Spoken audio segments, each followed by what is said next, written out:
Ça fait quelques temps que je fais des stories pour mon Instagram sur les différents concerts de rap. Et là, je suis dégoûté. Pas seulement parce que j'ai loupé le concert de Booba et qui est le Duc, mais surtout parce que juste après son concert, Booba s'est clashé avec Damso dans les loges. Oh nice! Forcément, ça fait le buzz, tout le monde parle de ça sur les réseaux sociaux, mais là, ça part dans tous les sens, pas moyen de démêler le vrai du faux. J'ai donc décidé d'enquêter afin de récolter les témoignages des personnes qui en parlent, mais est-ce que je vais pouvoir utiliser ces témoignages? C'est ce qu'on va voir. Qui de Booba ou de Damso a remporté ce clash? C'est parti!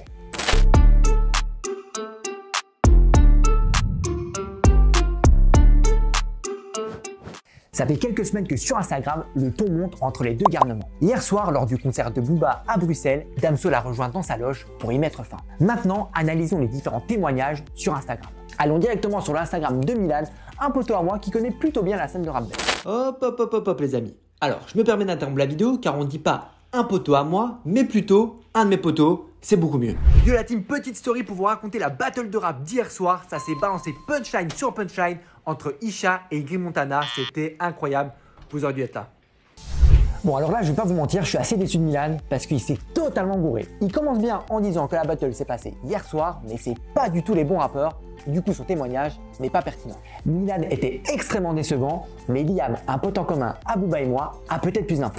Ah là, rien n'y fait pour le jeune athlète aujourd'hui. C'est déjà la deuxième erreur. On ne dit pas un pote en commun à Booba et moi, mais plutôt un pote que j'ai en commun avec Booba. Yo l'équipe, petit débrief d'hier soir à Bruxelles, c'était énervé. Gros clash entre Damso et Booba. Damso a bien commencé, mais Booba, tu connais, c'est le Duc et à la fin, il l'a terminé.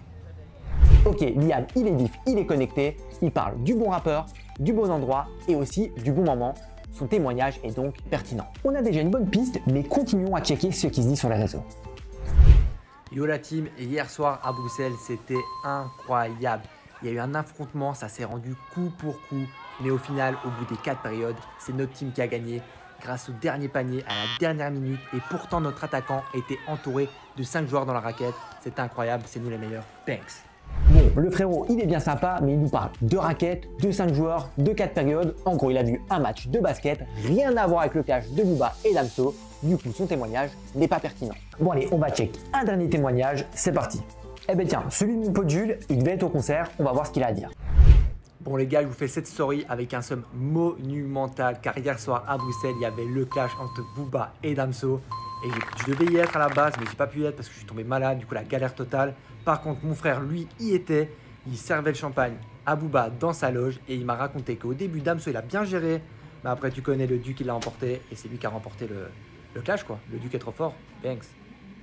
Ici, c'est différent, car Jules n'était pas présent physiquement, car il était malade. Par contre, son frère, lui, était bien présent, il était donc au bon endroit, avec les bonnes personnes, au bon moment. Son témoignage est donc pertinent. En conclusion, les petits potes, pour vérifier la pertinence d'une information par rapport à une question de recherche ou une problématique, je dois 1.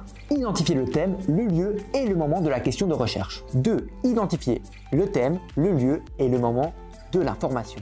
3. Vérifier la concordance entre le thème, le lieu, le moment de la question de recherche et ceux de l'information. 4. Déduire la pertinence ou la non-pertinence de l'information sur base de la concordance de tous les éléments. Et voilà les amis, c'est la fin de cette vidéo. Si tu veux aller plus loin, n'hésite pas à en parler à ton prof d'histoire. De toute manière, il a accès à e-class et donc à cette vidéo. N'oublie surtout pas de lâcher ton meilleur like et mets-moi dans les commentaires si c'est team Damso ou team Booba. Moi je te donne rendez-vous à la prochaine. Ciao, bye bye.